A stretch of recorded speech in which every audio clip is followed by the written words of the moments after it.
Again with the rainbow light. Someday we'll find it, the rainbow connection.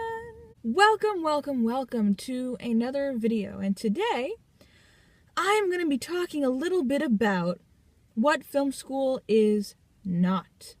So let's get started.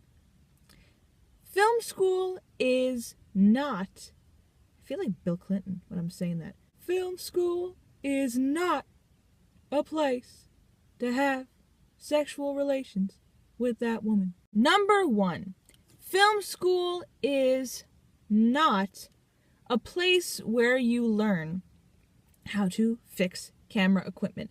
I don't know why people think this. I had a boss. I used to work somewhere that I was a temp video producer at, and my supervisor, oh Lord, I feel like I could do just one video just about the supervisor. Working with her just stole like 3 months of my mental health. Not that there was much there anyway, but she kind of took what was remaining of it and stomped on it and crapped on it and drug it through the mud. Drug? Is that the past tense of drag? I don't know. Dragged it through the mud. You see, just thinking about her got my brain all messed up. One time we didn't have the most money at that place, and we needed to film interviews with some of the staff members just for their social media page. And our lav mics weren't working. And she expected me to troubleshoot the problem and was surprised when I didn't know jack about how to fix a lav mic. She's like, and I told her before, like, oh, I went to film school, like, I know how to hold a camera, stuff like that, when she just doubted my ability to do something. And she'll go, well, why don't you troubleshoot the problem for us? How about that? That was her actual voice. She sounded like, look, I know I shouldn't be talking. I know I have a deep voice for a female. That's the power of hormonal imbalance, baby. If Benjamin Netanyahu and Johnny Cash had a baby and the baby learned to talk, it would sound like that, like this lady.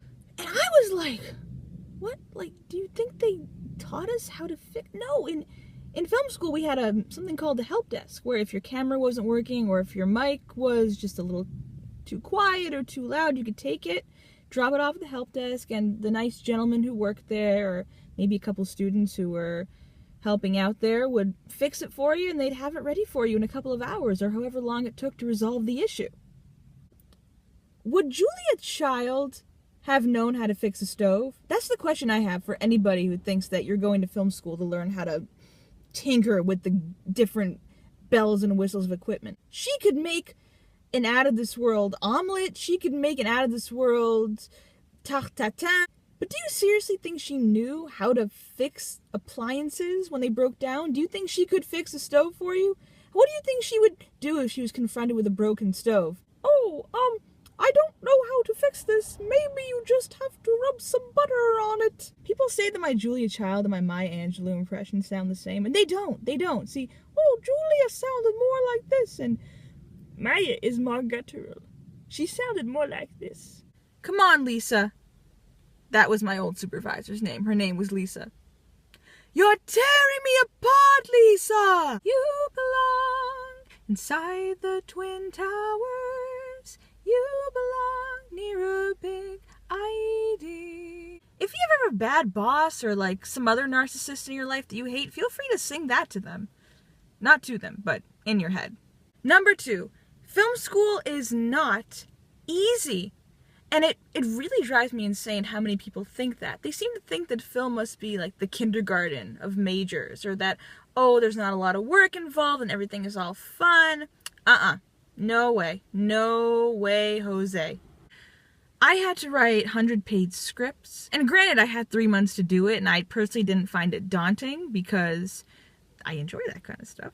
That's what I do. That's where my heart is. But a lot of times, it's not as easy as you think. You need to sit down and develop the characters. You need to go back and revise, make sure everything makes sense.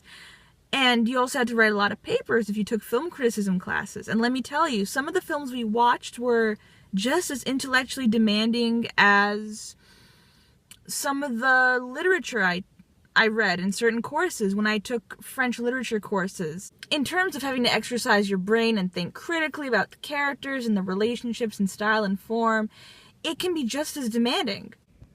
And finally, number 3, film school is not, and at least in my experience, not full of stuck-up snobs. Yes, you might be seated next to a blue-haired, heavily pierced Doc Martens wearing fellow film student who watches nothing but Bulgarian documentaries about animals that live in the wild.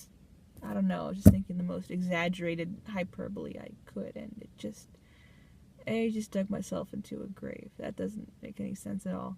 You might run into those folks like maybe once or twice, but I don't think they make up the majority of people you would find in a film program, at least not with me. I met some pretty down-to-earth people, and we talked about film, and we didn't just like one type, or we didn't, we weren't all like, oh my god, Hollywood completely sucks, and indie film is the only way to go. Like, well, no, I mean, we appreciate indie film, and we love it a lot, and we do think that there are some that have more heart and soul than some blockbusters, but it doesn't mean that we don't have any respect for Hollywood at all. A lot of us watch the Oscars and talk about it like crazy, and then we debate whether this should have won or that should have won.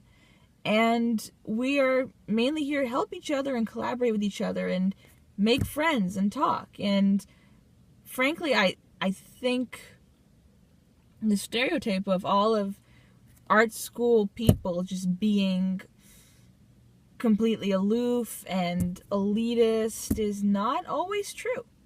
I gotta go to work. Hello, fingernail. Hello. I gotta go to work, but catch you later, and we'll definitely talk more about all your film and writing related things.